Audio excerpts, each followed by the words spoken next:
Based on what has been observed of Russia's invasion of Ukraine, the U.S. Army in Europe has renewed interest in pursuing active hard-kill protection systems for its Stryker combat vehicle, something the service put on the back burner years ago. Beginning in 2016, the Army evaluated active protection systems that could provide increased protection for Stryker. It decided in 2019 to place the effort on hold after evaluating several possible solutions. There is a renewed interest in a hard-kill APS for the Stryker forces in Europe, said Colonel William Venable, project manager for the Stryker Brigade Combat Team within the Army's Program Executive Office Ground Combat Systems. He spoke at a conference in Arlington, Virginia, focused on future active protection for armored vehicles on June 2. The interest from the European theater flowed back to his office. Venable said the Army asked for feedback on requirements for a system that can be rapidly fielded much like the service did to upgun the Stryker with a 30mm cannon, known as a Dragoon, and also with a common remote weapon system using Javelin anti-tank missiles.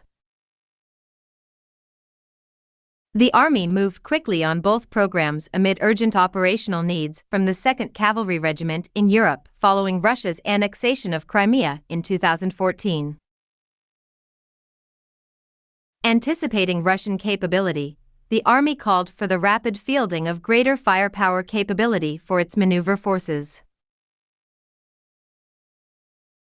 While the Army planned to field APS on M1 Abrams tanks, Bradley infantry fighting vehicles and Stryker, it only successfully fielded the Rafael-made Trophy APS system on the Abrams. The Army still has a small congressional plus-up of $16 million in fiscal 2022 to continue evaluations and work on the IMI-made Iron Fist system for Bradley. The service provided no subsequent funding for the program in FY23 and beyond, budget documents show.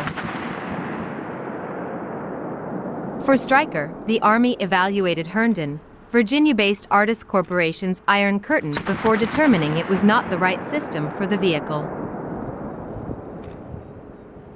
The service then evaluated Rheinmetall's Active Defense System and Rafael's Trophy VPS for Stryker, but did not move forward with either due to limitations and challenges.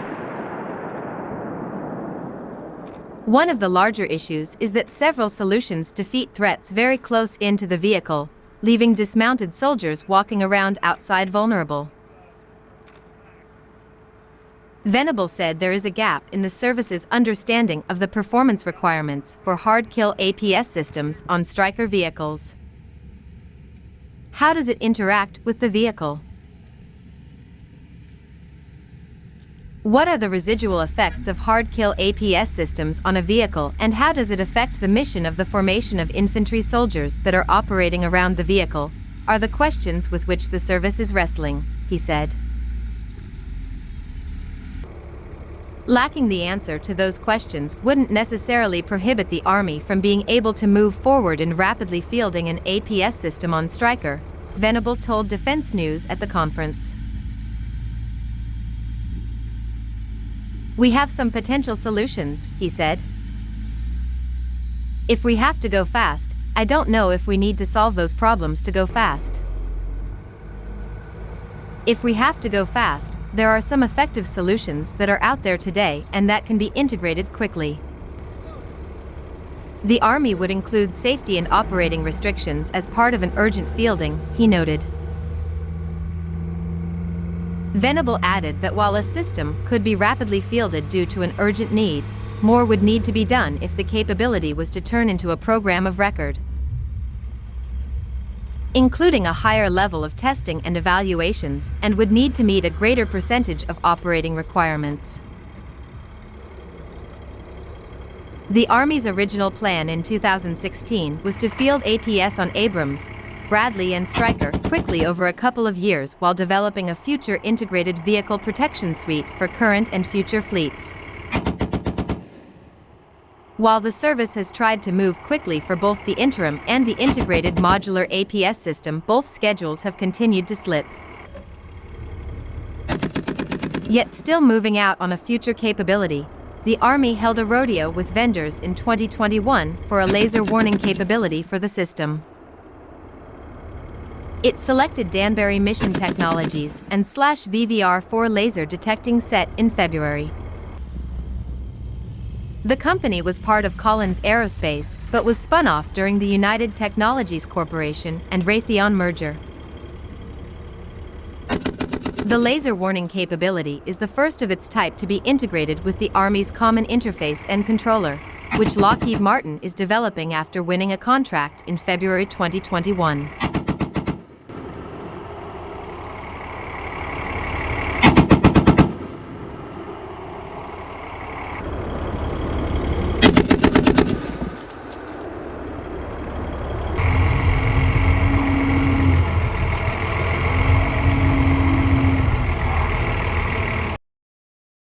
Base kit integration is to take place through FY24 across Bradley, Abrams, Stryker, and the Armored Multipurpose Vehicle. A procurement contract award will take place in the second quarter of FY23, according to budget documents. The service has fielded Abrams tanks with APS in Europe for 2 years. The systems participated in exercises and live-fire demonstrations since deploying to the theater.